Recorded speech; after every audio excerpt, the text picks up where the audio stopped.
साथ साथ ऑर्गेज्म तक कैसे पहुंचे, मतलब मेल और फीमेल दोनों ही सेक्स के दौरान एक साथ ऑर्गेज्म को कैसे प्राप्त करें। सेक्स के दौरान मिलने वाला ये जो चरम सुख होता है ना, इसे ही इंग्लिश में, अंग्रेजी में ऑर्गेज्म कहते हैं। और इसको पाने के लिए कोई वियाग्रा या चूरन चटनी खाने की जरूरत नहीं होती। और जिन लोगों को यह लगता है कि यार लिंग लंबा और मोटा हो तो ऑर्गेज्म की प्राप्ति हो जाती है और जल्दी हो जाती है, तो वो भी भ्रम में जी रहे होते हैं। ये थैले की लंबाई को क्या बड़ा किया जा सकता है, बस उसमें सही तरीके से सामान भर के उसका सदुपयोग किया जा सकता है। अब सवाल है कि दो लोग साथ साथ ऑर्गेज्म तक कैसे पहुंचे। तो वहां पहुंचने से पहले तो ये समझना जरूरी है कि ऑर्गेज्म हासिल कैसे किया जाता है। तो इसके लिए आपको अपने सेक्सुअल परफॉर्मेंस को बेहतर बनाने के तरीके पता होने चाहिए।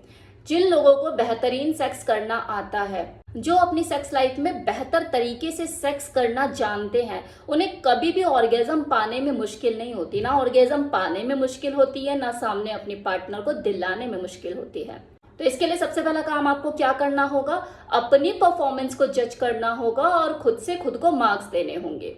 अपने इंटरकोर्स का टाइम नोट करना होगा कि आप इन आउट जब करते हो तो कितनी देर तक टिकते हो, 5 मिनट, 3 मिनट, 7 मिनट, 10 मिनट।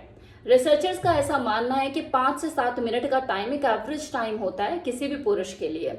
और अगर वो इतनी देर तक टिक पाता है, मतलब 5 मिनट 7 मिनट अगर वो टिक पाता है, इन आउट कर पाता है, तो ये बढ़िया टाइम है, एक अच्छा टाइम है। लिंग में किसी प्रकार का कोई ढीलापन तो नहीं है, वो तनाव रहता है भरपूर देर तक। अगर आपको ढीलेपन की समस्या है, आपको ऐसा लगता है कि यार इरेक्शन आता जाता रहता है, तो उस पर भी आपको काम करने की जरूरत है।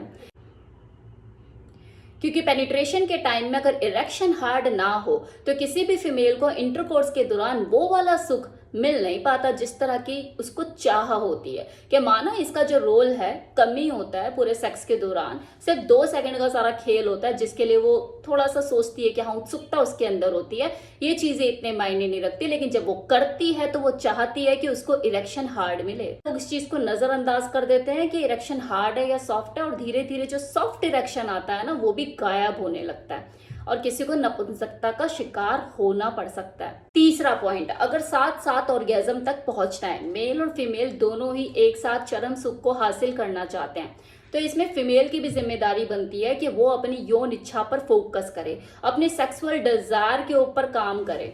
एक पुरुष चाहे खुद में जितना बड़ा प्लेयर हो, अगर उसकी फीमेल पार्टनर के अंदर उसकी यौन इच्छा में, उसकी सेक्सुअल डिजायर में किसी तरह की कोई कमी आ चुकी है, फिर वो चाहे एड़ी चोटी का जोर लगा ले, उसे ऑर्गेज्म तक नहीं पहुंचा सकता। इसलिए अपने पार्टनर के ऊपर उंगली उठाने से पहले अपनी सेक्सुअल डिजायर पर उसे खुद भी काम करने की जरूरत है। उसे ध्यान देने की जरूरत है कि उसका अगर इंटरेस्ट खत्म हो रहा है सेक्स में से, तो क्यों हो रहा है, कहीं उसे कोई बीमारी तो नहीं, उसका मेंटल स्टेटस कैसा है, उसका फिजिकल स्टेटस कैसा है, उसके अंदर अगर कोई चिड़चिड़ापन आ रहा है, कोई फ्रस्ट्रेशन पैदा हो रही है, कोई अराउजल इशू उसे लग रहा है, तो इसके पीछे वजह तलाशना बहुत जरूरी है। क्योंकि यही चीजें आगे चलकर उसकी सेक्सुअल डिजायर को बिल्कुल कम कर देती हैं। अंदर से ही अगर इच्छा खत्म हो गई तो ऑर्गेज्म तक कैसे पहुंचोगे, भूल जाओ, फिर तो कोई बेहतरीन फोर प्ले भी काम नहीं आने वाला।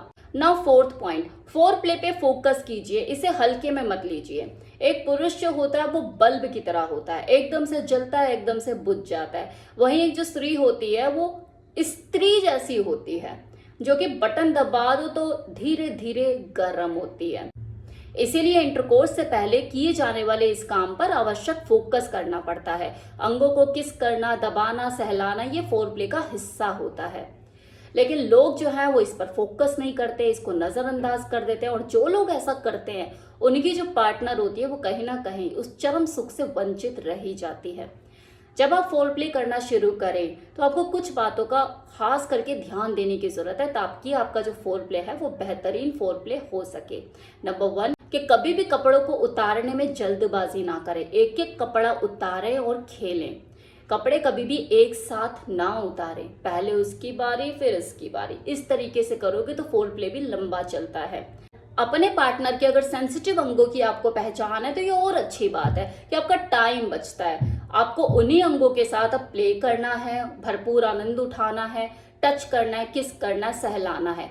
लेकिन किस करते हुए हड़बड़ी बिल्कुल ना करें, उसे प्यार से चूमें और सहलाएं। इस चीज का ध्यान रखें। फिफ्थ पॉइंट, चरम सुख तक पहुंचाने वाले हो अपने पार्टनर को उंगलियों का जादू दिखाए बिना ये तो पॉसिबल है ही नहीं।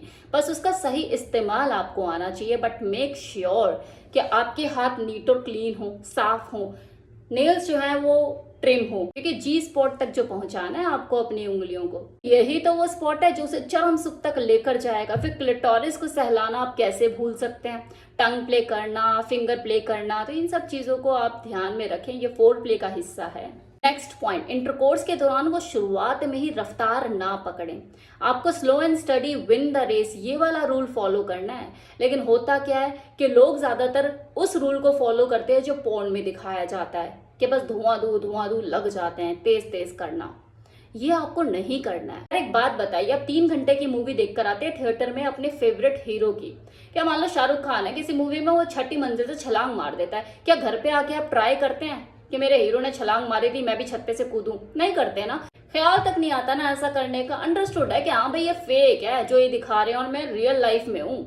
फिर ये पोर्न एक्टर को देखकर उन्हीं की तरह से करने का विचार मन में क्यों ये कूदता है? वहां आपको स्टोरी समझ नहीं आती कि वो फेक है और मेरी रियल सेक्स लाइफ है।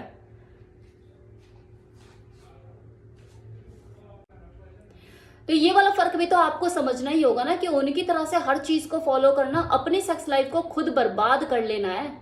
तो इंटरकोर्स करने का रूल समझ लो कि शुरू शुरू में आपको कम से कम 2 से 3 मिनट धीरे धीरे स्लोली स्लोली ही थ्रस्टिंग करनी है। और जब आपको लगे कि हाँ अब मेरा छूटने वाला है, और जो आपकी पार्टनर है वो भी कह दे इस चीज को कि हाँ यार अब तेज तेज करो, अब बस रहा नहीं जा रहा, तब आपको हार्ड वो तेज तेज थ्रस्टिंग करनी है। यही फॉर्मूला है इसे करने का, यही तरीका है इसे करने का। जब आपकी पार्टनर बोले और आपको भी लगे कि कभी धीरे कभी स्लो कभी तेज, ऐसा नहीं कि आपने अंदर डाला और एकदम से आपके दिमाग में वो पिक्चर आ गई, वो कैसे धाएं धाएं कर रहा था और आपने एकदम से गोली चला दी। ये चीज नहीं करनी है आपको।